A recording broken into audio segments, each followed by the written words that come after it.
خۆشەویستانی کورسات نیوز سڵاوتان لێبێ لەگەڵ هاوکارانم بێکەوە پانۆڕامای ئەم شەوتان پێشکەش دەکەی.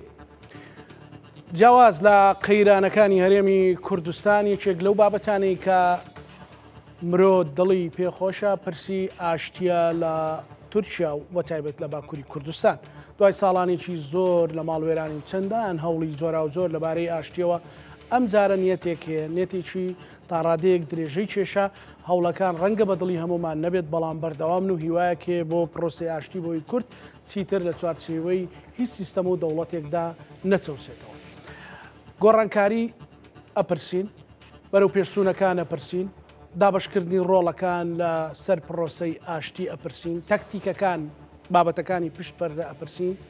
لە هەموو ئەو بابەتانی کە پێویستە لەبارەی بەرەو پێشچوونەکانی پرۆسەی ئاشتی پرسیارەکەین. میوانەکانم هەڵبەت بەشێک لەسەر ڕۆژاوای کوردستانیش گفتوگۆکەین کە پێشهاتی تازە بەڕێوەیە. میوانەکانم هەرێک لە بەڕێزان بەڕێز شنۆهیرانی ڕۆژنامەنووس شنۆخان زۆر بەخێر بێ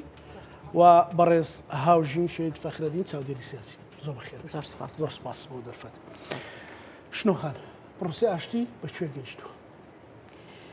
بەڵێ لە بەیانیەوە ئێمە کەوینە قۆناغێکی یاسایی جێبەجێکار لە پرۆسەی ئاشتی دوای دواکەوتنێکی زۆر ئەوە ئەم یاسایە لە هەفتەی ڕابردووە بەهاتوە ناو پەرلەمان، بەڵام کۆمەڵی گرفتی زۆر جددی هەبوون کە لەمانە پرسی ستاتۆکی بەڕێز عەبدوڵڵا ئۆجەلان و پرسی سەرکردەکانی قەندیل و ئەو پۆلێنە کە لە ناو یاسایەکەدا هەیە بۆ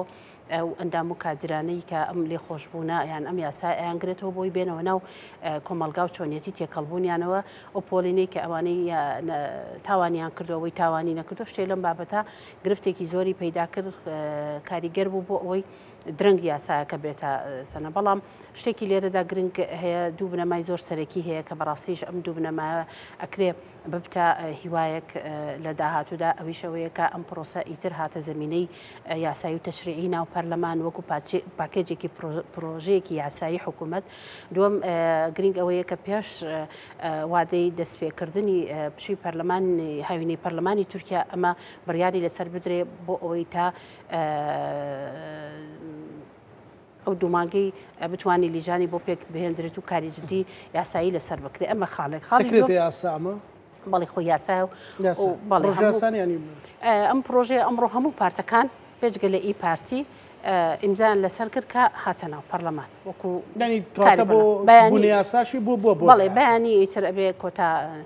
دەنگدانی لەسەر بکرێ و ئیتر ئەکرێتە لیژنەی پەرلەمانی بۆ پێک دێ و لیژنەی یاسایەکان و وەزارەتی ناوخۆ لەگەڵ وەزارەتی داد و ئەنجومەنی ئاسایشی ناوخۆ ئەمانە کاری لیژانەکان بەڕێوە بن. ئەوەی کە من بزانم وەکو زانیاری ینی شتێکی ڕوونکردنەوەیەکی فەرمی نییە لەسەر ئەم بابەتە، بەڵام ئەوەی کە ڕێکارەکانی کە پیای تێ ئەپەڕێ بەم شتەیە بەڵام شتێک لێرەدا زۆر گرنگە باسی بکەین کە هەر لە سەرەتای دەستپێکردنی پرۆسەکە لە هەموو چاوپێکەوتن و دیدارەکاندا بەڕێز عەبدوڵڵا ئۆجەلان تەکیدی لەسەر قسەیەک کردوتەوە کە ئەڵێ ئەگەر ئیمکانیەتم بۆ بڕەخسێ من ئیرادەی ئەوم هەیە ئەم پرسە لە زمینەی شەڕی چەکداری و لە زمینەی توندوتیژیەوە بگوازمەوە بۆ زمینەیەکی یاسایی سیاسی تەشریعی و ئاشتی لە تورکیا کە خزمەت بە داهاتووی گەلی تورک و کورد بکە. ئەمە لێکدانەوە بۆ نمونە هەڵسەنگاندنی زۆر دوور و درێژی بۆ کرێ بەڕێز عەبدوڵڵا ئۆجەلان، بەڵام ئەوەی من ئەیبینم بە تێڕوانینی بەڕێز ئۆجەلان ئەم یاسایە ئەگەر کەم و کورتیش بێ، ئەگەر زۆربەی داواکاریەکانی کوردی تێدا نەبێ، بەڵام کلیلێکە بۆ کردنەوەی گەلێک لە دەرگاکانی تر گرنگ ئەوەیە ئەمڕۆ هەنگاوێک هاتە پێشەوەکو ئەم یاسایە بە شەرعی بکرێ لە تورکیا. بۆ ئەوی من پێم وایە بەڕاستیش ئەو گرفتانی کە دێتە ڕێ گرفتی سانەوین و من لەو دوو دیدارەی ڕابردووی دەڕۆژی ڕابردوو چووکە دوو جار لەسەر یەک شاندی دەم پارتی چوون بۆ لای بەڕێز ئۆجەلان بۆ گفتوگۆکردنی ئەو بربەستانەی کە هەیە ئەمانێنە، بەڵام لە کۆتایی کە ڕەزامەندی دەربڕیوە من پێم وایە ڕەزامەندیەکە لەوەیەکە شتی لابەلایەن شتی لاوەکییان هەندێک بابەت هەنەکە ئەکرێ لە داهاتوودا، بەڵام گرنگەوێت تۆ قەزیەکت هێنا ناو سیستەمی تەشریعی و یاسایی و دەستوری تورکیا بۆ کورد گرنگە و بۆ تەواوی پرۆسەکە زۆر گرنگە. ئەم یاسای دوای گفتوگۆ لەبارەوەکەین کە چ دەرگایەکە کاتەوە خاتو هاوژین بۆ پێت وایە مەد و جەزری کرد پرۆسەکە لە هەندێک شوێنە ناو لە دوانێکی هارمۆنی هەندێکجار لە قەندیلەوە ئاهات جۆرێک مەسەلەن دەور دابەشکردن هەبوو مەسەلەن قسەکرایانوت مەسەلەن پرۆسی ئاشتی بەو شێوەیە نەبێ بەو شێوەیە ئەبێ لەو لا وەڵامێک ئاهات جا لە ئالێتی لە عالی مەسەلەن دەوڵەت باخچەلیەوە بێیان لە ناو پەرلەمانەوە بێ 2000 تا گەیشتە ئەو یاسایان ئەو پرۆژە یاسایە ینی بربەستەکانی چین ئەوەی تێڕوانی جەنابێت. بەڵێ ئێوارەی ئێوە بینەران باش سەری ڕێز و نەوازش بۆ تەواوی شەهیدانی گەلەکەمان بە تایبەتی شەهیدانی ڕێگەی ڕزگاری سڵاو بۆ ئازادی خوازانی ئێمە لە زیندانەکان و سەبارەت بە پرۆسی ئاشتی پرۆسێکی دوور و درێژە دیارە شرۆڤەی زۆرمان لەسەر ئەم بابەتە کرۆ بەڵامەوەی ئێستا جێگەی خۆشحاڵیەکەوە یاسای چوارچێوە بە ناوێکی تازە کە ناو دەنرێ یاسای یەکێتی نەتەوەی و یەکپارچەی کۆمەڵایەتی دەبێتە پرۆژە یاسایەکی گرنگ کە ئێستا لە پەرلەماندا کاری لەسەر دەکرێت بۆی کە بتوانرێت لیجانەکانی بۆ تەشکیل بکرێت و بتوانرێت لە داهاتوودا هەنگاوەکانی ئاشتی بەکردارەکی لەلایەن دەوڵەتی تورکیاوە بەڕێوە ببرێت و لە ناویشیدا بەڕاستی ڕێبەر ئۆجەلان زۆر بە ڕاشکاوانە دەڵێ کە ئەمە هەنگاوێکی 100 ساڵەیە واتە پرۆژەی ئاشتی وەک دەزانین هەر لە تێزە سیاسیەکەشیدا بۆ خۆی چۆن بیردۆزی ئازەرمان هەیە کە باز لە ڕیشەی کێشە دەکات ئەو تێزەکەی لە لوبنان تەبەن پراکتیزە کردووە بەڵام ئەمە بۆ تەواوی ڕۆژهەڵاتی ناوەڕاست ڕاستە چونکە ئێمە وەکو کورد وەکو عەرەب وەکو نەتەوە جیاوازەکانی تر لە میزۆپۆتامیای دوورەوە تا ئەمڕۆ کێشەیەکی ڕیشەیی بنەڕەتی هەیە کە چەندەیە کە دەتوانم بڵم سەدە زیاتریشی تێپەڕاندووە کە ئەم نەتەوانە نەیانتوانیەوە بگەن بە ئاشتی دواتر دروستکردنی دەوڵەت نەتەوە لە دوای 1920ەوە دەزانین دوای ئەوەی کە داگیرکاریەکان لە ڕۆژهەڵاتی ناوەڕاستدا لە ڕێگەی بەریتانیا و فەڕەنسا و ئێستش بە دەتوانم بڵم هاتنە ناوەی ئەمریکا بۆ ناو ڕۆژهەڵاتی ناوەڕاست جارێکی تر ئەمە دەتوانم بڵم سنوورەکان دەکێشێتەوە و دروستکردنی دەوڵەت نەتەوە کێشەی بۆ ناوچەکە دروست کردووە هەر لە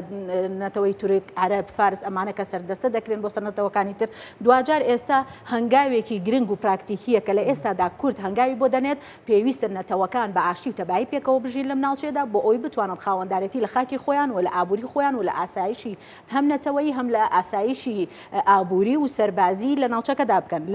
لەم پاکێجەدا عەبدوڵڵا ئۆجەلان ڕێبەری گەلی کورد دەتوانم بڵێم دەرگایەکی گەورەی کردوتەوە بەڕووی چارەسەری لە ناوچەکە بەگشتی و دواتر چارەسەری دۆزی کورد لە تورکیا ئەم هەنگاوە دەتوانم بڵێم ڕابەری گەلی کورد دەتوانم بڵێم زۆر بە ڕاشکایی بە ئەمە بڵێم دەتوانم بڵێم ڕەوانشاد مامجەلال لە سەرەتای نەوەدەکانەوە کاری بۆ ئەم دۆزە کردووە و تا ئێستا ئەم دۆزە پێویستە کورد هەنگاوی پراکتیکی بۆ بنێ لە هەر چوار پارچەی کوردستان دواتر لە باکووری کوردستان کە پێویستە دۆزی کورد بە ڕێگای ئاسۆیەکەیان دەرگایەک لە بەدڵنیای و ئاسۆیەکی زۆر باش هەیە چونکە ئێستا دەزانین دەمپارتی خاوەنی زیاتر لە بە نزیکەی 6 پەرلەمانتاری هەیە کە ئەمە بۆ خۆی پارتێکی کوردیە بەڕاستیەکەی و دواتر لە هەڵبژاردنەکانی پێشووی تورکیا بینیمان کە کورد بە پراکتیکی هەنگاوی ناوە بۆ ئەوەی بتوانێت لە ڕێگەی سیاسی و لە ڕێگەی یاسایی و تەشریعی و پەرلەمانیەوە بە مافەکانی خۆی بگا و بۆیە عەبدوڵڵا ئۆجەلان ڕێبەری گەلی کوردەکاتە ئەو هەنگاوەی کەوە دەڵێ دانانی چەک لە بەرامبەر ئەوە پێ هەڵگرتن بۆ پرۆسەی سیاسی و بۆ پرۆسەی یاسایی بە دیبلۆماسیکردن بە گفتوگۆ و بە دانوستان بە دەستهێنانی مافی نەتەوەی کورد و نەتەوە جیاوازەکانی تریش لە ناوچەکەدا بۆیە ئەمە دیموکراتیزەکردنی کۆماری تورکیا دەتوانم بڵێم یەکێکە لە هەنگاوە پراکتیکە گرنگەکان کە کورد هەنگاوی بۆ هەڵگرتووە و خاوەندارێتی لە مێژووە گرنگە دەکا و لە ئێستاوە من پێم وایە بۆ کورد هەنگاوی پراکتیکی و گرنگ نراوە دەزانین ساڵێک بەسەر ئەم هەنگاوە پراکتیکێدا تێدەپەڕێ لە ئەشکەوتی شانەیەرەوە کە بینیمان پەکەکە بە شێوەی سیمبولی چەکەکانیان سووتان و نیاز پاکی خۆیانیان دەربڕی بەڵام دوجار ئەوە دەوڵەتی تورکیا تا ڕادەیەکی زۆر هەنگاوەکانی سست و لاوازە بەڵام بردنە ناوەوەی ئەم یاسای چوارچێوە هەرچەندە لە ڕەهەندەکەی خۆیدا ئەوان بە فۆرمێکی تر بە نەمانی تیرۆر ناوزەدی دەکەن بەڵام دوجار هەنگاوێکی پراکتیکی گرنگە بەڵێ لە مشتومڕەکانە لابرا هەنگاوێکی پراکتیکی گرنگە کە ئێستا دۆزی کورد لە پەرلەمانی تورکیادا لە پەرلەمانێکدا کە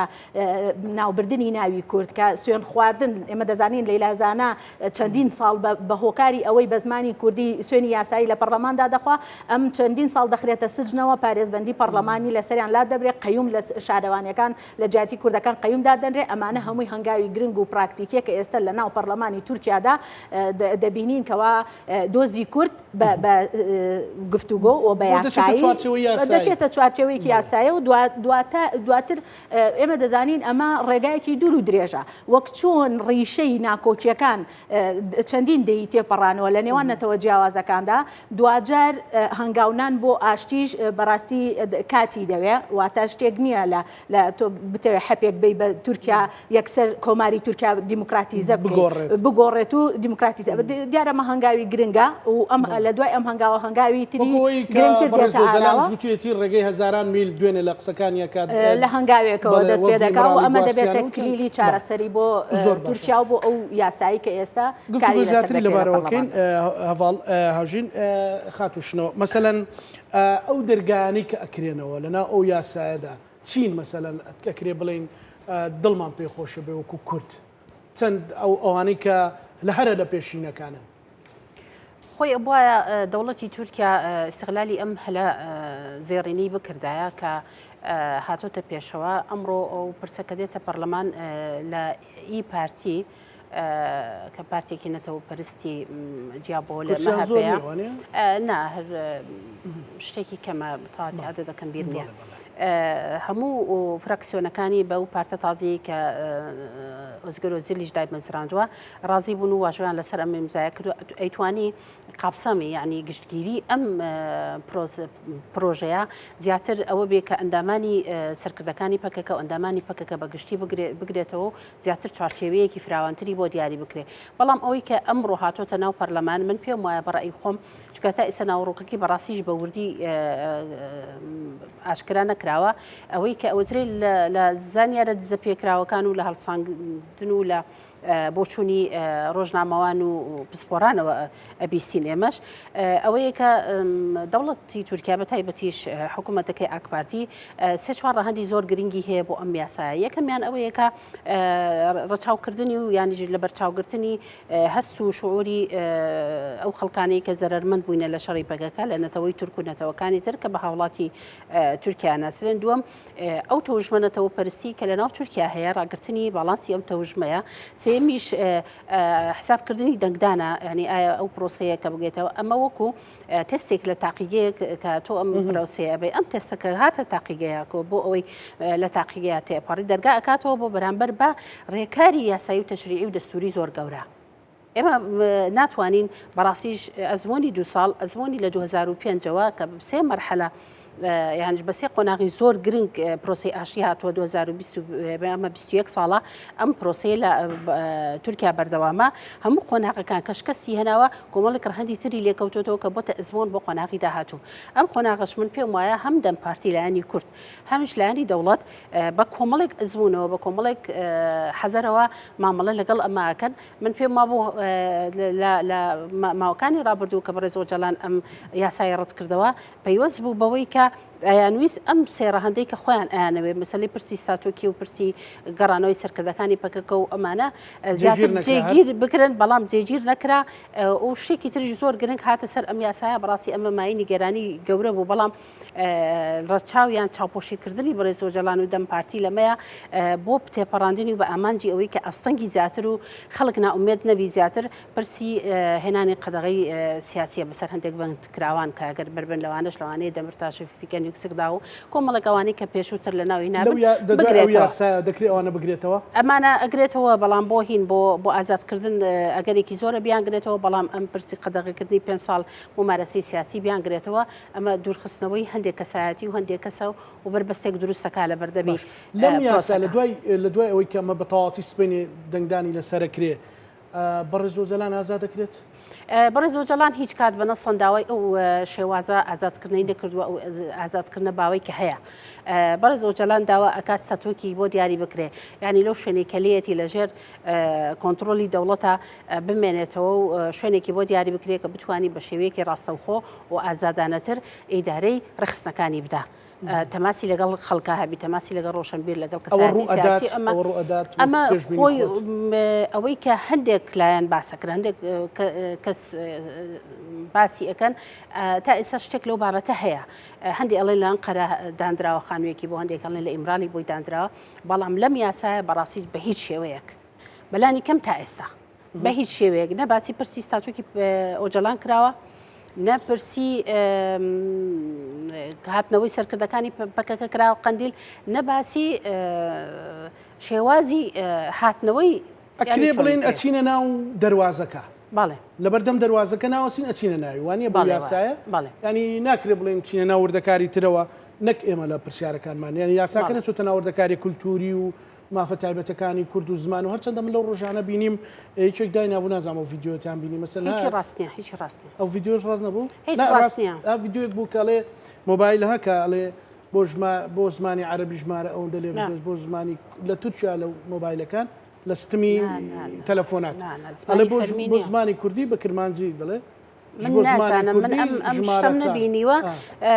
بەڵام بە فەرمی بە شێوەیەکی فەرمی تا ئێستاش زمانی کوردی زمانێکی فەرمی نییە فەرمی نیە بڵێ لەو یاساشە یاساەکە حوت مادەیە بەپی باسەکرێ سیانی سێ مادەی کە باس قسەی لەسەرەوە کرێ چوارەکەی تر کەس نازانی چێ بەدەم پارتیشەوە ئەمە من لێرە مەسئولم لە بەرامبەر ئەم زانیاریە ئەو سێش من بەڵێ ئەم سێ شمولی چەند کەسەکە ئەمە نە ئەفووە نە یاسایەکی گشتگیرە یاسایەکی کاتیە بۆ مدەی ساڵێکە بۆ ئیسفادەکردنی ئەو کەسانی کە پۆڵێ نەکرێن کە تێکەڵی هین نەبوون ینی دەستیان لە تاوانە نەبووە بەپێی پێناسەی دەوڵەت چەند کەسی استفادەی لێکە 5,000 کەس لە زیندانی کانی پەکەکە استفادەی لێکە دۆسی 13,000 کەس هەیە کە تەقیمی لەسەر پێداچونەوەی لەسەر کراوە تا ئێستا وەزارەتی ناوخۆ و وەزارەتی دادکردوێتی لەمانە ئەم 13,000 کەسە 5 لە ناو زیندانەکانی دیار بەکر و بەگشتی لە ناو تورکیانەکە بەهۆی ئەندامبوون لە پەکەکە و یان هەندێک کارە کۆمنتێک کارێک دەستگیرگراون ئازادەکرێن ئەمانە تا مدەی 6 مانگیش لەژێر چاو دێریە ئەمێننەوە هەندێکیان ساڵێک هەندێکیان 5 ساڵە دووەمسەلەی قەیوم و ئەوشتانش ڕەنگە تۆزە دەستدەینە سەر ئەم باسەش باسێکی تریش هەیە کە نزیکی 4,000 کەس لە ئەوروپا ئەوانەی کە بەهۆی هەر هۆکارێکە چونێتە دەرەوە بەڵێ مەسەلەی قەیوم بەشی هەرە زۆری قەیومەکان بە هۆی ئەندامبوون لە پەکەکە و یارمەتیدانی پەکەکە و پرسی تیرۆر کەواتە تۆ بە خواڵۆشانەوەی پەکەکە و بەلابردننی ئەم ناوی تیرۆر لەسەر ئەم یاسایە تۆ ئەم یاسایانە ئەم تۆمەتانە هەمووی ئەکەوێ لە ڕووی یاسایەوە کە کەوت ئەو کەسە بۆی هەیە جارێکی دربێتەوە ناو ئەو ئەم یاسایە شەملی بکات و بێت کار بکات بەڵام لە ڕووی پۆڵێنکردنەوە ئایا چی ئامادەکاریە کراوە تورکیا ئەتوانێت تێچووی ئەمە چۆن بکە ئەمە بە چ شێوازێک کاری لەسەر بکە لە ڕووی پراتیکە و لە ڕووی ڕێزبندیەوە ئەمە تا ئێستا هیچ شتێک بەڕاستی ڕوون نییە و بۆ ڕایگشتی ڕوون نەکراوەتەوە ئێمە نازانین ڕێکەوتنی پەکەکە یان ڕێکەوتنی ئیمرالی چۆنیە بە چ شێوەیە کرا ئیسان لە خۆیەوە لەعنی لێرە من ناتوانم هیچ زانیاری بم لەبەرەوەی ئەوەی کە هەیە هەمووی لە چوارچێوەی ئەگەر و تێبینی و گریمانەیە بەڵام ئەمەی کە من ئەیڵێم ئەوەی کە ڕۆژنامەنووس و کەسانی پسپۆر لە تورکیا لە سەر میدیای تورکیا باسی چەند سەعاتە میدیای تورکیا لێدانی دژی هەبوو سڵ خۆتەزان یان تا ڕادێک چەندە میدیای تورکیا کۆنتڕۆل کراوە تەنها مساوا دەروێ شغڵ و سەرۆکی پارتی لە دوانی لە دژ هەبوو بەڵام ئۆزگەرۆزەلیش لە دوانەکەی هەبوو بەڵام وتی لە مادەی حوتی ئەم یاسایە باس لە دیموکراتیزەبوونی تورکیاکە کوات دیموکراتیزەبوونی تورکیا ئەگەر باسی لە دیموکراتیزەبوونی تورکیا بکە ئێمە هەمووەندامە و هەموو ئینانەمان لە ئەو واناتیانی شگرێتەوە ئەمە کەسی تر ناگرێتەوە تایبەتە بم پرۆسەیە ناخێر هیچ ئەفریقی شارەوەنی ئەستەمبول لە زیندان نا ئەمانە ناگرێتەوە ئەمە هیچ پرسێکە تایبەتە پەیوەستە تەنانەت ئیسtisنایی بۆ مەسلەی تیرۆریش لەگەڵدایە مەسلەی تیرۆر مادەیەک هەیە لە مادەی 200 پێناسیان کردو بەرامبەر پێناسیان کردووە ئەگەر دەستکاری ئەم مادەیە بکەن بە ناوی تیرۆر لای بەرن اما جماعتي فتح الله گولن و کۆمەڵێک جماعتی داعش و ئەمانە شەگرێتەوە ئەم حاڵەتێکی زۆر ئستیسنایە لەناو وەزارەتی داد و بە لیژرانی خاص ئیشی لەسەر کراوە تایبەت کراوە بەو پرۆسەیە یعنی حاڵەتێکە بۆ جاری یەکەم تەشریعی لەسەرەکرێ ئەمە هیچ پەیوەندی نییە بە هیچ مادەیەکی دەستوری تەنها تەشریعی لەکرێت بۆ پرۆسەیەک لە چوارچەوەی چی کراوە لە چوارچەوەی خۆ هەڵۆشانەوەی پەکەکە کراوە پەکەکە ئێستا وەکو حزب وەکو حرەکە وەکو نیچەکداری بوونی نەماوە کەواتە کوتلەیەکی زۆر گەورە بە ناوی پەکەکە هەیە ئەبێ ئەم کوتلە گەورەیە عیلاجی بۆ بکرێت چارەسەری بۆ بکرێت بە یاسا چۆن عیلاجی بۆ بکرێت دەوڵەت یان حکوومەتی تورکیا حکوومەتی ئاک پارتی عیلاجەکەی ئەمڕۆ ئەمە بەو شێوەیە داناوە پەکەکەش هێناویەتی عەبدوڵڵا ئۆجەلان وتێتی من ئەم عیلاجی تۆ قبوڵە وەک مسەکینێک قبوڵمە بەڵام ئەمە نابێتە ئەوەی کە لێرە ختم بی و کۆتایی پێات و پرۆسەکە لێرە تەواو نابی وەکو هەروەکو وتم چوونە ناو دەواازەکە قبوڵ بەڵێ پرۆسەکە لێرە تەواو نابی پرۆسەکە دەرگای باشتر و چاکتر ئەکاتەوە بۆ ئەوەی بتوانین من ناڵێم لێرە ینی پروپاگەندە بۆ ئەم یاسایە ناکەم من وەکو ڕۆژنامەوانێک باسی ئەەکەم ئەڵێم ئەم یاسایە بەو شێوەیە ئەوەی کە من بە دوواداچوونم بۆ کردەوە لە میدیای تورکی و لە میدیای پەکەکە باس لێەوە ئەکرێ یاسایەکە بەو شێوەیە پێناسە ئەکرێ هیچ تعبیر و پێناسی تری نییە باش زۆر باشە بەڕێز دۆ چاودێرێکی سیاسی ینی ئەتوانین بڵین هەنگاوێکی کردارێکی لە دوای هەنگاوێکی کردارێکی ئەبینین بە تێپەڕانی و یاسایە بە دڵنیایەوە هۆکار ئەمە کردارێکی زۆر باشە خۆشکەرە بێ بۆ کورد بە دڵنیایەوە چون بەڕاستی برنە پرۆژەیە هەر خۆی ناوی پرۆژەیە یاساکە بە ناوی کوردەوە بەڵێ گۆڕینی لە تیرۆرەوە گۆڕینی بۆ ئەم یاسا تەنانەت گۆڕینی ناوی یاساکەش لە یاسای چوارچێەوە گۆڕانی بۆ ناوێکی تر بۆ یەکێتی نەتەوەی و یەک پارچەی کۆمەڵایەتی ئەمەش هەر بۆ خۆی جێگای دڵخۆشیە چونکە دوجار تەنها بۆ نەتەوەی کورد نابێت کاڵی یەکێتی نەتەوەی واتە هەموو نەتەوە جیاوازەکان لە تورکیادا کە دواتر ئەڵێ دیموکراتیزەکردنی کۆماری تورکیا واتە یاساکان وردە ئێمە ئەزانین بەڕاستەکە ئێستا ئاکپارتی لە دۆخێکی سەختدایە بۆیە پێویستە ئەویش هەنگاوی کردارێکی بنێت دوجار ئەردۆگان ناتوانێت خۆی بەربژێر بکاتەوە بۆ هەڵبژاردنەکان سەرەکی ئیمراڵیە بەڵام لەو نێوەندەدا ئەکپارتییان باخچەلیە ئەوەی کە هەردووچیانن چونکە باخچەلی ئێمە دەزانین نەتەوە پەرستێکی زۆر دش بووە لە ڕابردوودا بەڵام ئێستا لە خودی خۆی لە لێدوانێکدا دەڵێ لە مێژوودا دەبێت تورکیا سوپاسم بک لە بەرامبەر بەوەی کە هەنگاوی بەرەو پرۆسەی ئاشتی بەرەو ئیمراڵی ناوە بۆ ئەوەی بتوانێت ئەو پرۆسەیە بە ئاشتی بە سیاسی بە یاسایی بە تەشریعی چارەسەر بکە بۆ تورکیا کەواتە ئەمە بۆ خۆی هەنگاوێکی کردارەکی گرنگە بۆ ئەوەی دۆخی ناوخۆی تورکیا لە ڕووی ئابووری لە ڕووی پێکدادانی نەتەوەیی لەوە زیاتر قوڵ نەبێتەوە چونکە دەزانین دۆخی ئابووری تورکیا لە دۆخێکی باشانیە دۆخی خۆ یەکێک لە فاکتەرەکان هۆکاری ناوخۆیی سیاسی تورکیایە کە ڕێگرە لە جێبەجێکردنی بەڵێ ئەوانیش بەرژەوەندیان هەیە و زۆرینە بەرژەوەندیەکەش دەتوانم بڵێم بۆ ئەوانە چونکە دوجار ئەگەر هەرێمێکی سنوورەکانی سەقامگیر بێ لەگەڵ هەریەکە لە ڕۆژئاوا دەزانین ئەمە ئەم پرۆسەی ئاشتیە پەیوەستە بە ڕۆژئاوا پەیوەستە بە سنوورەکانی لەگەڵ هەرێمی کوردستانە پەیوەستە بە سنوورەکانیشی لەگەڵ ئێرانە دوجار واتە ئەگەر تۆ لەگەڵ ڕۆژەڵاتە بەڵێ دوجار تۆ ئەم زنجیرە سنوورەت کە بە شێوازێکی تر بە شێوەی ئاشتیانە چارەسەر بکەی هەم تێچوەکەی کەمە هەم بۆ بەرژەوەندی ئەو باشترە لە ڕووی ئابووری سەربازی سیاسی یاساییەوە بەرژەوەندی زۆرینەکەی بۆ دەتوانم بڵێم دەوڵەتی تورکیا و بۆ ئاکەپە و بۆ ئەردۆگان و بۆ هەڵبژاردنەکانی داهاتوو دەزانین ئینشقاقێکی باش کەوتۆتە ناو ئاکەپەوە دوجار دەبینین ئەو بەشەی کە لە ئاکەپەجا دەبێتەوە خۆی هەڵدەوەشێنێتەوە بە ناوی ڕۆشتن لەوەی کە لە ئێستادا ئەوەی کە دەگوزارێ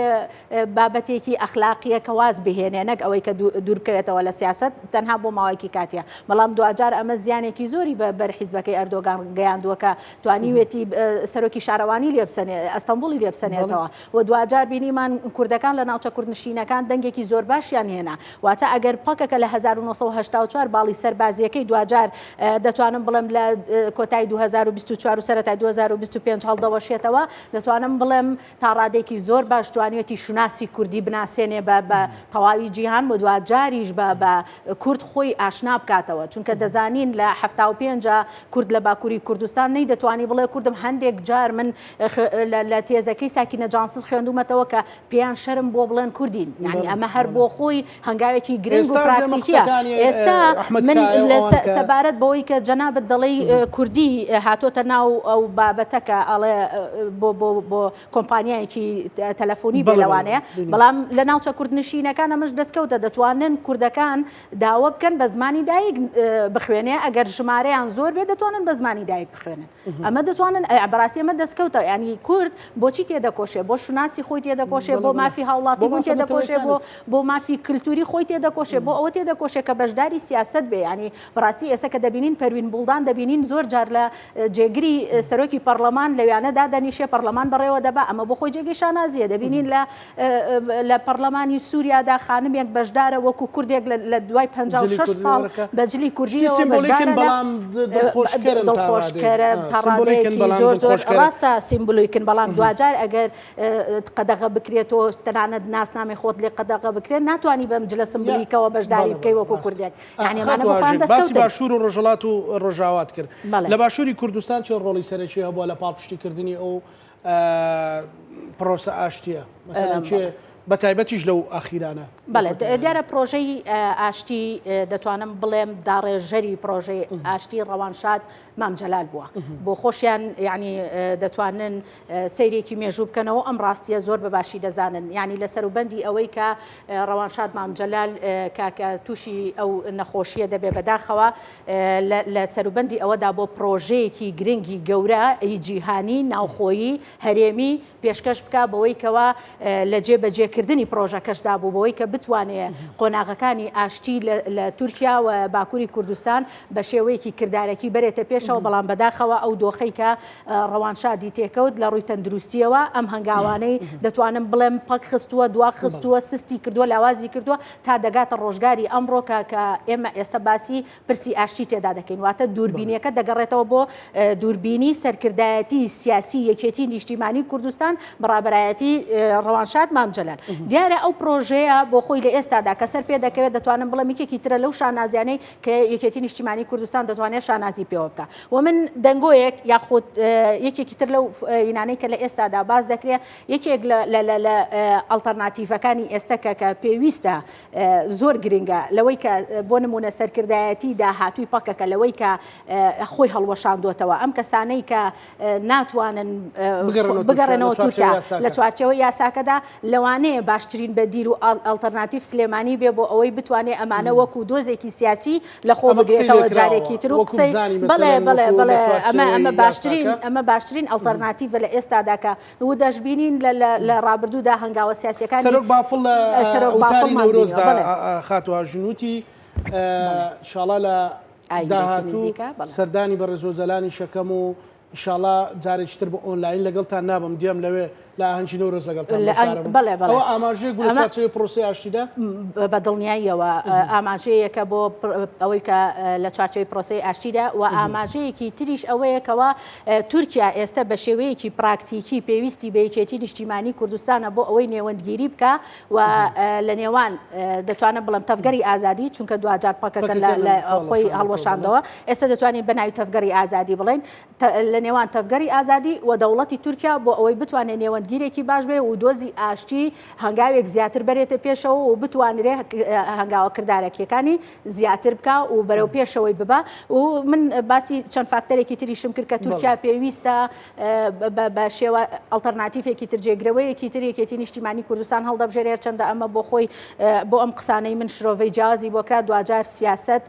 پێویستە دیبلۆماسیەتی لەگەڵدا بێ و هەر قۆناغێک پێویست بە جۆرە سیاستکردن و دیبلۆماسیەتێک دەکا ئێمە کاتێک کە چەکمان هەڵگر بۆ بەرگریکردن لە خۆمان ئێستا چەکدا دەنێن و چینە قۆناغی سیاسی و ئاشتی و یاساییەوە بۆیە پێویستە بە شێوازێکی دیبلۆماسی لە بابەتەکە بڕوانین و هیچ کەسێک دۆستی هەمیشەییمان نییە و هیچ کەسێکیش دوژمنی هەمیشەیی نییە ئەوەی هەیە بەرژەوەندی نەتەوە و نیشتیمان و خاکە لە ڕووی ئابووری و سەربازی و سیاسی و یاساییەوە بۆ ئەوەی بتوانین زۆرترین مافی نەتەوەکەمان بەدەست بێنین بۆیە هاوڵاتیانی ئێمەش پێویستە لەمە تێبگەن و پێویستە واز لەم شێوازی کۆمنت نووسین و شەڕەت جوێنانە بێنێ دەرەوە بۆ شێوازی سەربازی ئەکادمی بۆ ئەوەی بزانین پرسەکە پێویستی بەچیە و چۆن بتوانین ئەو دۆخی کە ئێستا هەمانە بەرەو پێشەوەی بەرین و ئینقازی دۆخی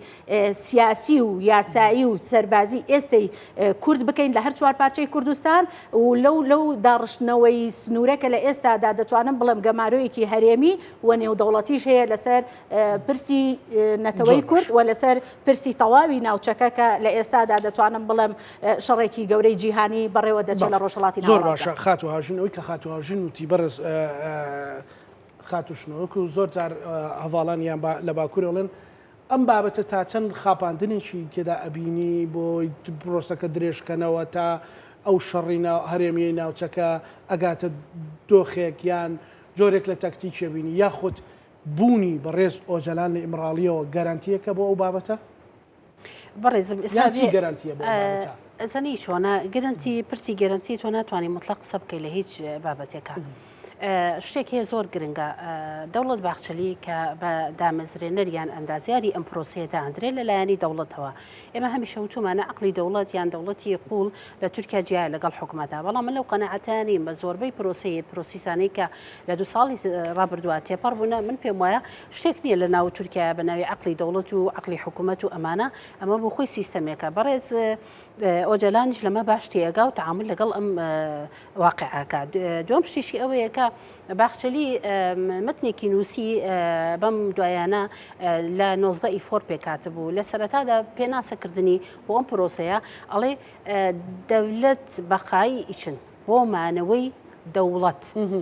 باشە بۆ مانەوەی دەوڵەت چییە؟ ئەمە بێ زۆر قوڵە ئەم پرسیارە بۆ تورکیا چارەسەرکردنی پرسی کورد بۆ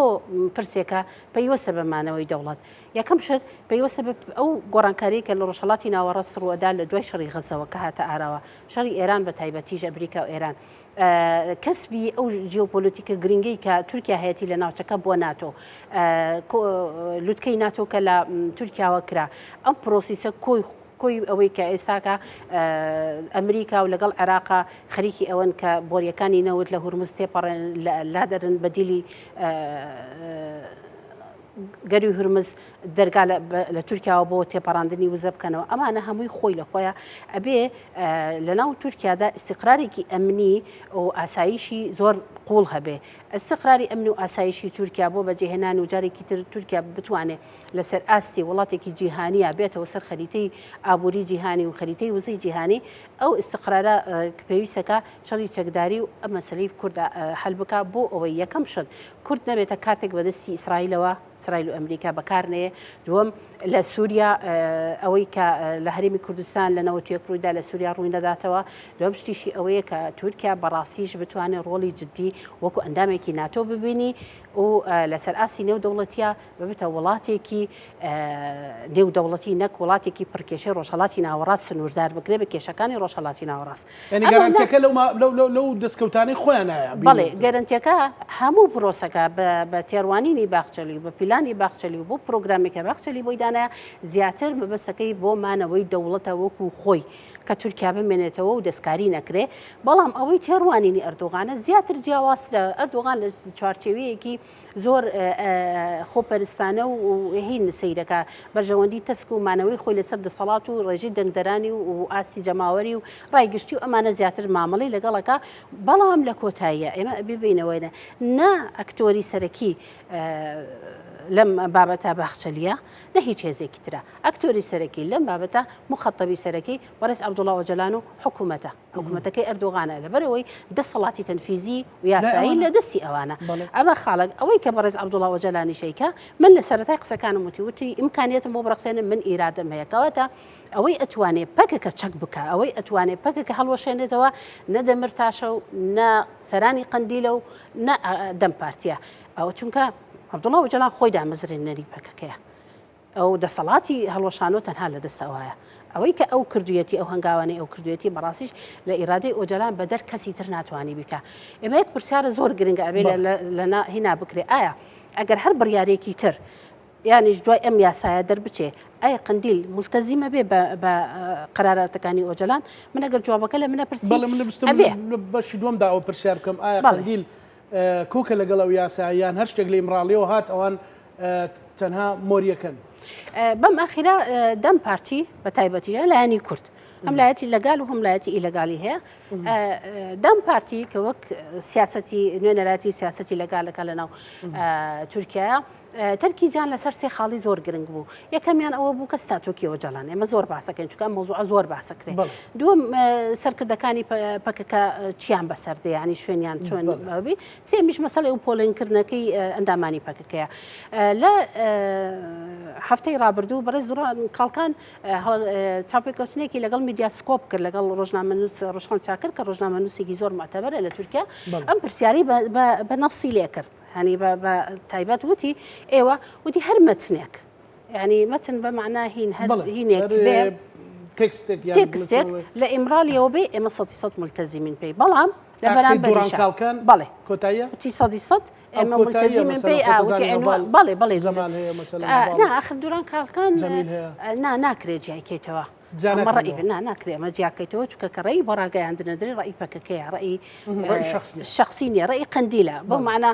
ئێمە کە ئەڵێن قندیل سمبۆلێکی جیوپۆلۆتیکی سەربازیە لە هێنا بەڵام هەموو حرەکەکە بە قندی لە ناسرە حرەکە ئەسکەریەکە کە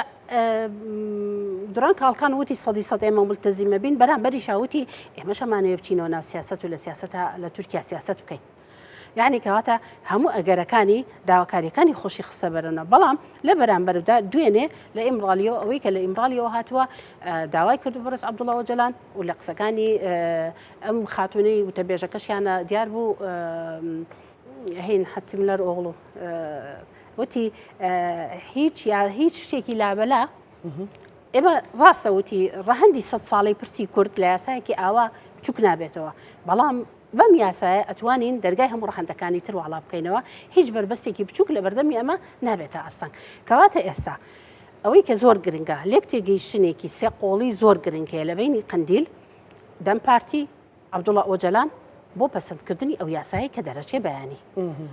ئەبێ ئەوە بەژێنانی خەڵکی شوا بکەن بەڵام شتێک لە بەرامبەریا هەیە بەڕاستیش زۆر گرنگە تەرکیز لەسەر ئەمە بکرێ بەکەکە خۆی وەکو حرەکەیەک لە 1970 کە دامەزرا لە مێژووی 100 ساڵی هاوچرخی کووردا کە حیزبایەتی بە معنا سیاست دروست بووە لە ساڵی 1940 بەولاوە دینامیکەتی حرەکەتی کوردی لە بارچەکانی کوردستانە دروست بووە هیچ حرەکەیەک بەقەدر پەکەکە حرەکەیەکی رادیکال نەبووە لە داواکردنی پرسینەتەوە و دروستکردنی دەوڵەتی کوردی بۆ نەتەوەی کورد لە هەر چوار پارچەی کوردستان کە پایتەختەکەی دیار بکرێ و ئاڵای کوردستانی لەسەر بێ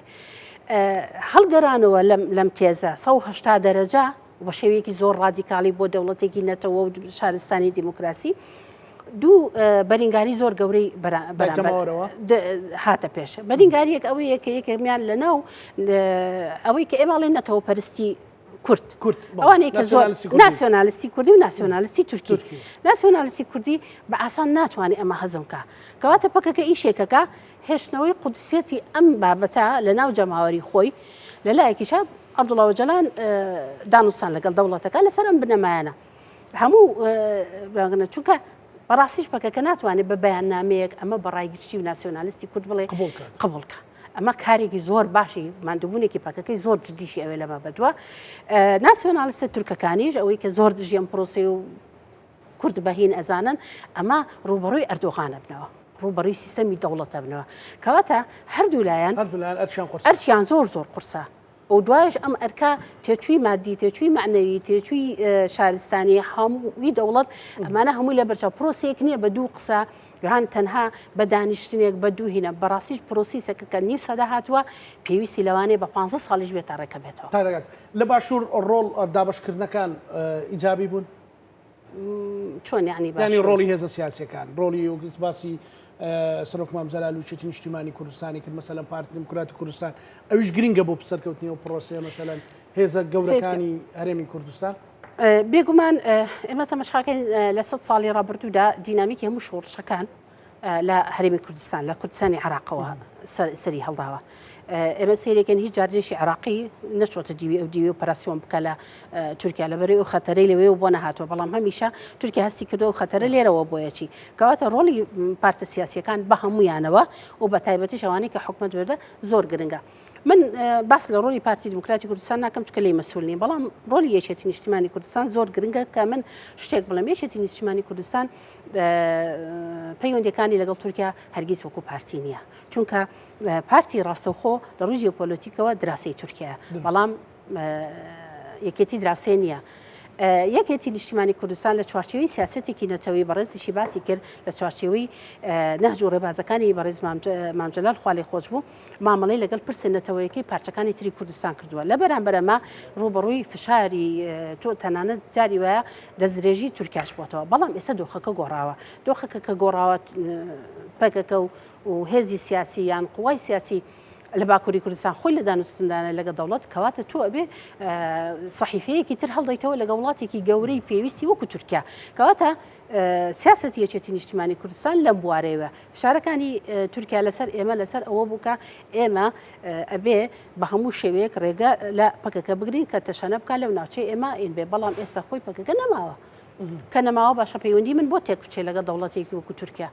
ئەمانە هەمووی خۆی لە خۆیان پێویستی بە پێداچوونەوە و داڕشتنەوەی سیاسەتکە من پێم وایە یەکێتی نیشتیمانی کوردستان هەم لەم قۆناغە هەم لە تێگەیشتنیەوەدا هەم لە هەنگاوی یەک لە دوای یەکدایە بۆ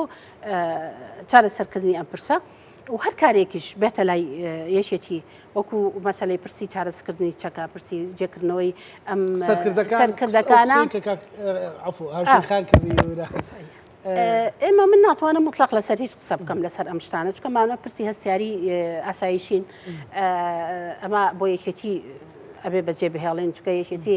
خۆی ئەتوانێت قەرار لەسەر بدە ئایا لە ڕووی ئاسایشەوە ئەتوانێت پارێزگاری بکە ئەتوانێت ئەمە دابین و کە ئەتوانێت ئەم شتانە بکە ئەمە زیاتر مە یەکێتی خۆی قەراری لەسەردا من پێم وایە لە میدیا زۆر وارد نییە قسەی لەسەر بکرێ، بەڵام هەر کاتێکیش وەکو چۆن هەموو حزبەکانی تر یەکێتی نیشتیمانی کوردستان دەرگای بۆ واڵاکردنەوە و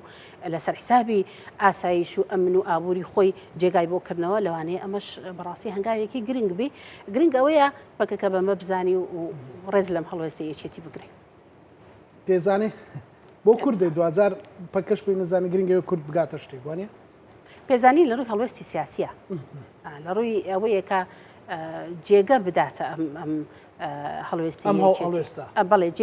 جێگەی بداتێ، ینی لە هەر فرسەتێکە لە بایەخی ئەم هەڵوێستی یەکێتی کەم نەکاتەوە. زۆر باشە خاتوهاوژین کەواتە 2000 ئێمە دەچینە قۆناغێکی نوێەوە پێویستی بەچێوکە ئەوی کە بەڕێزیانوتی کە حتا بۆ ئێرش مەسەلەن سنووری سلێمانی کە جەنابەت باسی کۆمنتت کردوتە شەڕەجنەوەکەن کۆمنتە دەن ئازاری خەڵکە دەنیچک بڵێ ئاسایی ئێمە پەیوەندیمان لەگەڵ تورکیا بێ ڕەنگە مەسەلەن بەنوعشی تر مامەڵەت لەگەڵا بکەن قسەت پێ بڵێن ئێمە چۆن مەسەلەن لە باشووری کوردستانیش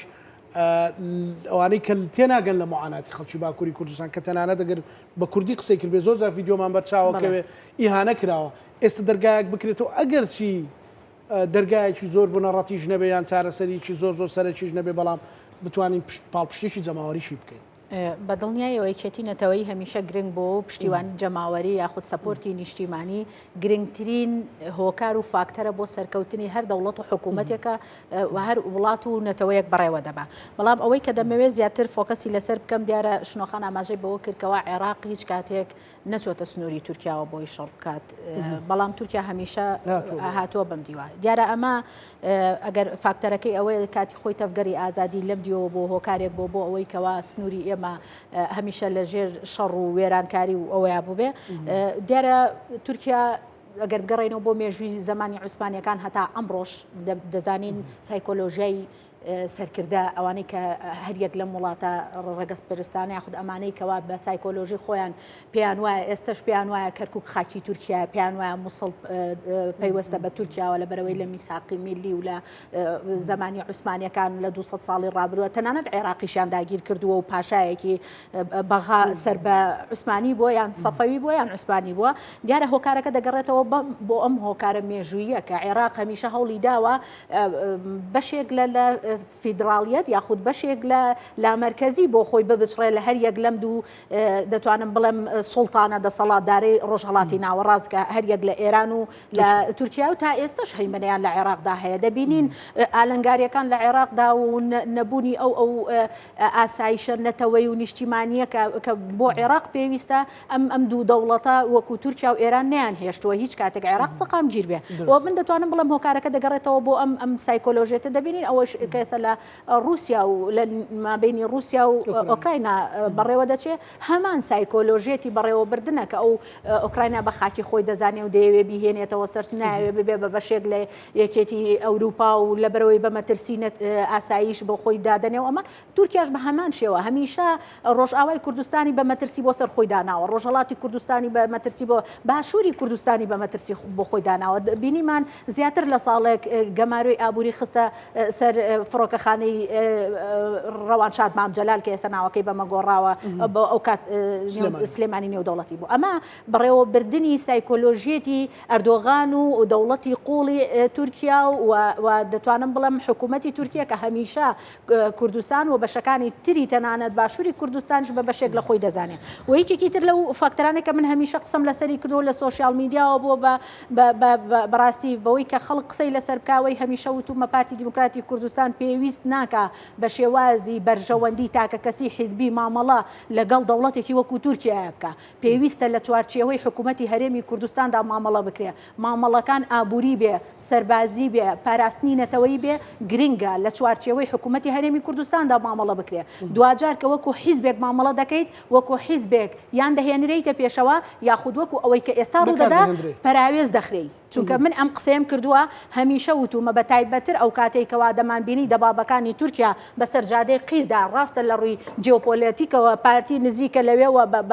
بە بیانووی پاراستنی ئاسایشی سنووری تورکیا سنووری بەزاندووە و چەندین کیلۆمەتر هاتۆتە ناو خاکی عێراقەوە تەنانەت سەروەری عێراقی لە ڕووی دەستوریەوە پێشێل کردووە و لە ڕووی نێودەوڵەتی و پێشێلی کردووە و ئەو خاکەی کە خاکی هەرێمی کوردستانە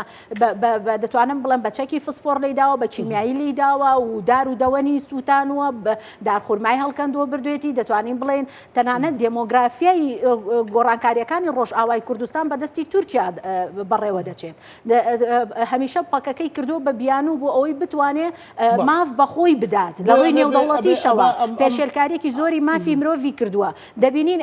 خۆبەڕێوەبەریەکان لە ڕۆژئاوای کوردستان لە دوای دەتوانم بڵم 2000ەوە کە سەرپێ دەکەوێت تەواوی نەتەوە جیاوازەکان کۆ دەکاتەوە لە خۆبەڕێوەبەریەکاندا تەنانەت دەتوانم بڵێم هۆزی عەرەبی وای هێناوەتە ناو خۆبەڕێوەبەریەکانەوە کە هەرگیز باوەڕیان بە ڕێکخستن نەبووە هەرگیز باوەڕیان بەوە نەبووە کە هەمیشە بەربەری بوون یعنی لە مێژووی ساڵی خۆیاندا هەر کەسێک غەنیمەتی پێدابن بۆ ئەو شەڕیان کردووە و ئەمەشمان بینی بەڕاستی لە شەڕی شێخ مەقسوود و ناوچەکانی تر کە ئەمەش بۆ خۆی وەکو ڕەخنەیەک درایەوە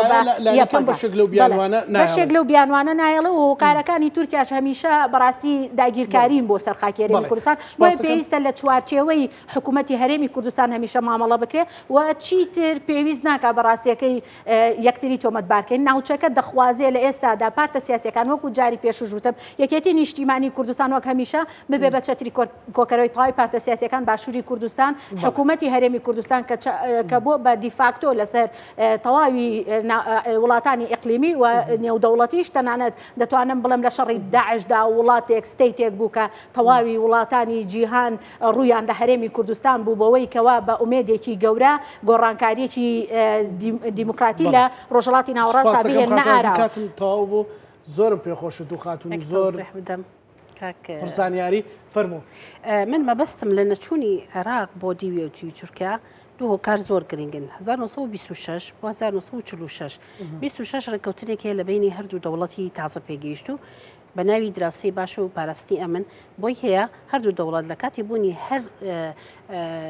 مەترسیەکی ئەمنی 12 کیلۆمەتر بچنە ناو خاکی یەکتر 46 کە ئەمانە ڕێککەوتن نییە تەحالوفە بۆ 100 ساڵ واریدە 26 یەکەمەوە تەواوەبی لە مانگی 11 ئەم ساڵەکە 46ەکە 75 کیلۆمەترە من کە ئەڵێم نەچووە لە بەرەوەی دینامیکی شۆڕش لە باشوور بۆ بۆ ئەوە پاساو نییە بۆ دەوڵەت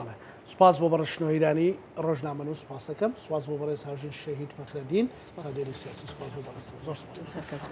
خۆشەویستانی کورسان نیوز لەگەڵ هاوکارانم بەیەکەوە پانۆڕامای ئەم شەومان پێشکەشکردن ئەمە لایەکتان ئەمانەتی خوای گەورە بن خواتان لەگەڵ